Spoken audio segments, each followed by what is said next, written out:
Nilabas na nga ang jersey number na gagamitin ng dalawang bagong Laker na si Dalton Knecht at si Bronny James.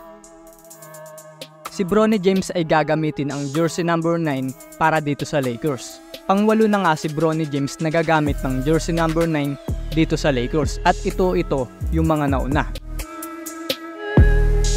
Sa pitong yan, ang notable na gumamit ng number 9 dyan ay si Nick Van Exel na naglaro sa Lakers ng 5 season.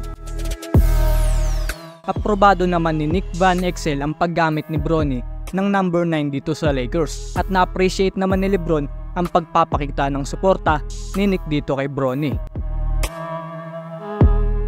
Dito naman kay Dalton Knecht, ang jersey number na gagamitin niya ay number 4. Marami na ang gumamit ng jersey number 4 dito at ito sila.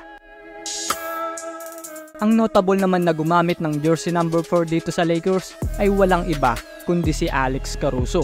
Gamit niya ang jersey number 4 mula 2018 hanggang 2021. Tapos ang sumunod na gumamit ay si DJ Augustin, Rajon Rondo, Lonnie Walker at Skylar Mays. Ngayon si Dalton Knecht na ang gagamit ng jersey number 4, mahigitan niya kaya ang naging impact ni AC para makonsider na most notable user ng jersey number 4 dito sa Lakers. Anong sa tingin mo, Kamamba? Mahigitan kaya ng dalawang rookie na to ang naging impact ng mga dating user na mga jersey number na gagamitin nila?